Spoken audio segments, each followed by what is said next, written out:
Hello, this is Alan Fogelquist again. This is a continuation of my earlier discussion of the United States Democratic Party presidential candidate debate, which took place last night in Columbus, Ohio, October 16, 2019.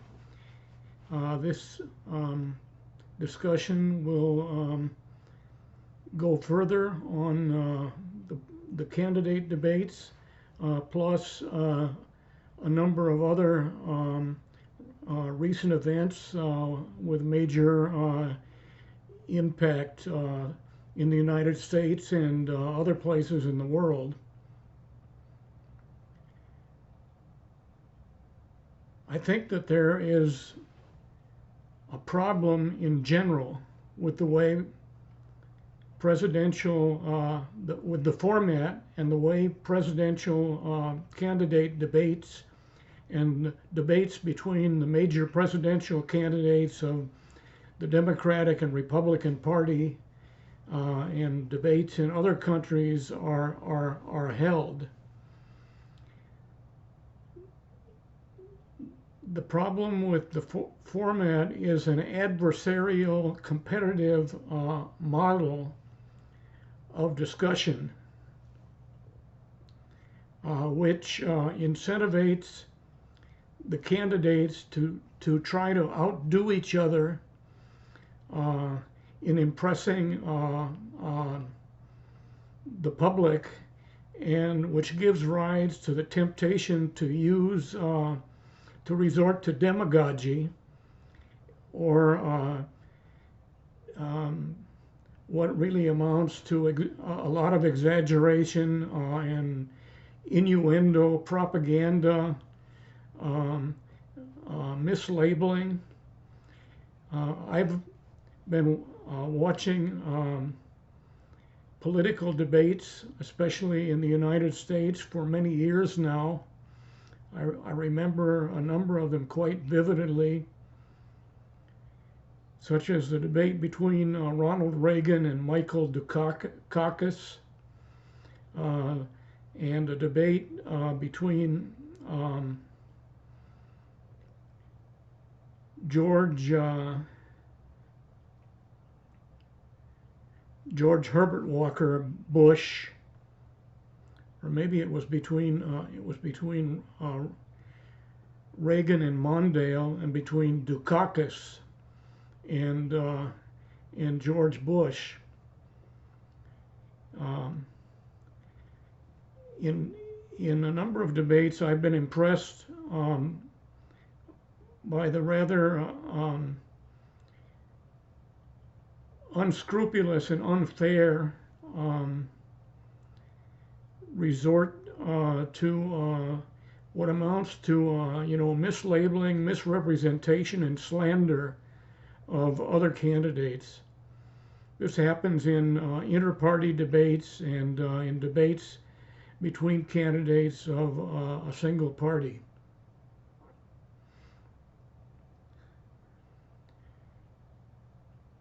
In last night's debate, for example, Bernie Sanders and Elizabeth Warren were asked a number of questions about their proposals for health care reform or for Medicare for all and how it would be paid for. Elizabeth Warren chose not to answer the direct yes or no question, because in fact the question really had no yes or no answer. The issue was way too complicated to be answered in a simple yes or no form, and the questioners were demanding a yes or no answer, and the rival candidates were also demanding a yes or no answer in an effort to gain brownie points or debating points in the discussion. I think that both Bernie Sanders and Elizabeth Warren might have given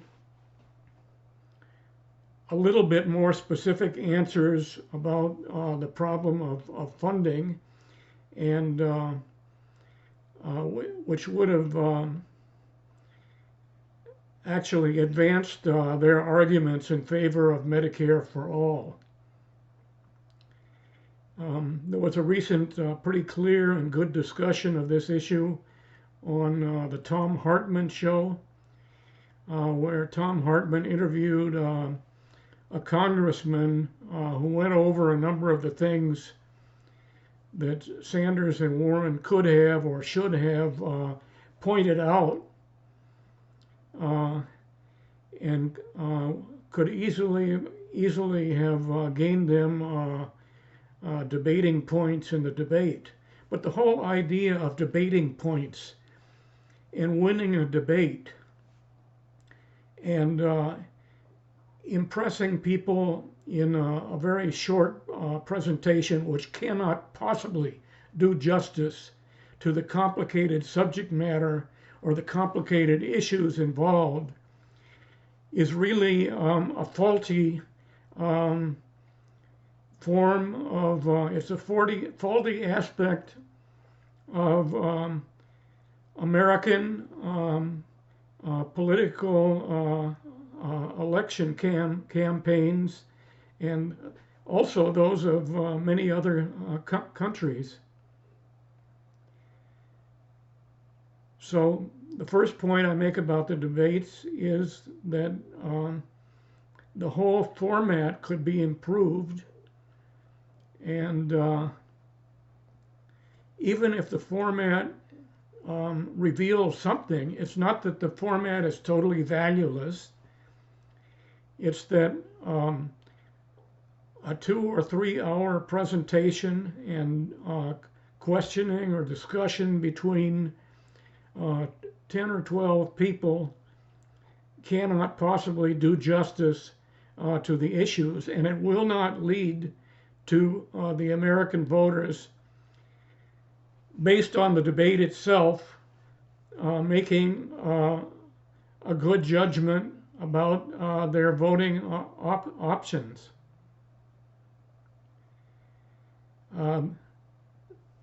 I guess I could say that the debates are fine, but there has to be much more than the debates, and the voters themselves owe it to themselves to read and investigate.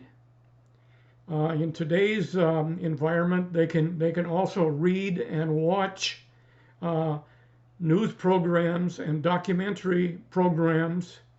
There's a lot of material that's very good that's available on YouTube and the social media, and people need to review this with a critical eye, and they need to learn how to distinguish between outright efforts to manipulate and distort information or to persuade people by means of what really amounts to demagogy, even though some of the candidates are not the typical demagogues or the demagogic dictator like Hitler or Mussolini or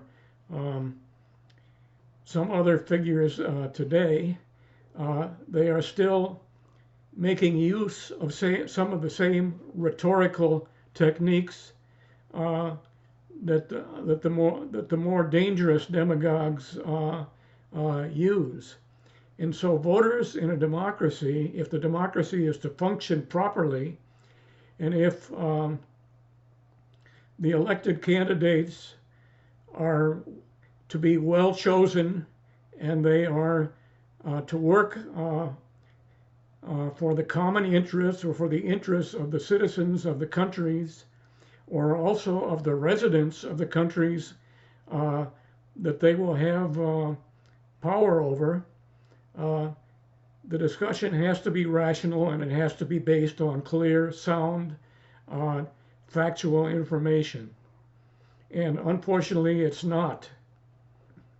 Therefore, for example, there's a very, very flawed political system in the United States in the form of the Electoral College and electoral laws. It is simply undemocratic and unrepresentative for anybody to be elected president or the chief executive of a major country without a clear majority of the votes of the citizens, of the voters. The Electoral College allows a person with a minority of the votes of voting citizens, eligible voting citizens, to gain the presidency. And that is exactly what happened in the 2016 election with the victory of Donald Trump, who was elected president without a majority of the votes of all the citizens and voters in the United States. And that is something that drastically needs to be corrected. Some people believe that it's not politically expedient or that we're not ready to have a vote or a discussion of or a change in the electoral law. Another thing that people complain about that influences politics is the laws about campaign financing, which allow the wealthy and large corporations to gain way more influence and way more visibility through their well-financed campaign ads than do and to thus in that way influence the decision making of the candidates themselves, who, if their campaigns are financed by wealthy donors, are expected by those donors to introduce policies that are favorable to the donors. And it's precisely those policies that are contributing to high levels of inequality, exploitation, and continuing poverty in the United States and many other countries of the world. This has gotten considerably worse since the mid-1970s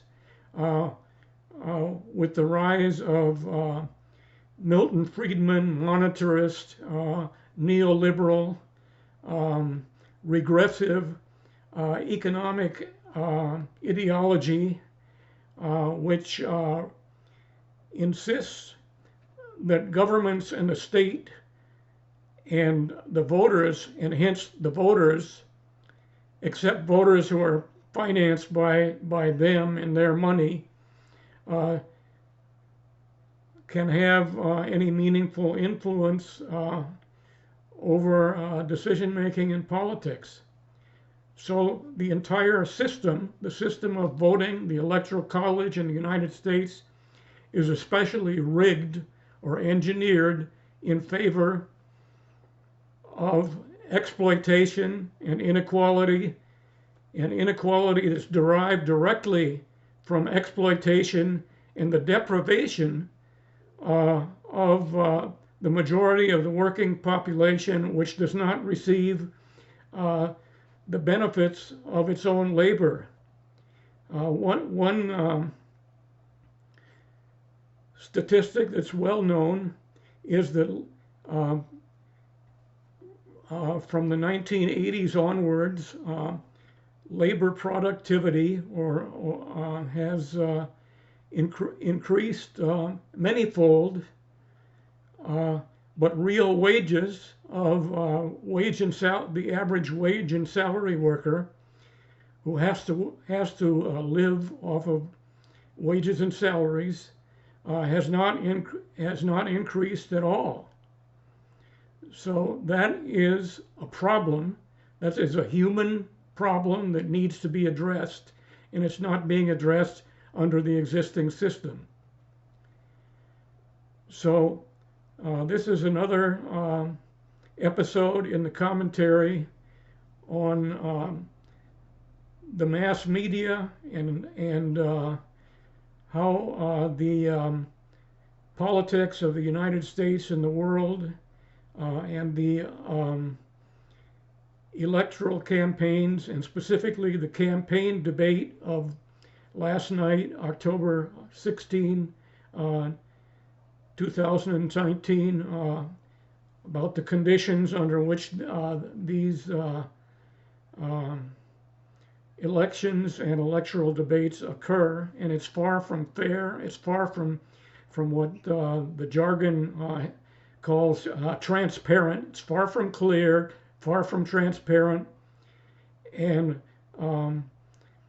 so that the voter is not going to get accurate and reliable information in order to make a judgment in his or her own interest. So that ends this section of the Alan Fogelquist Global Geopolitics and Global Issues presentation.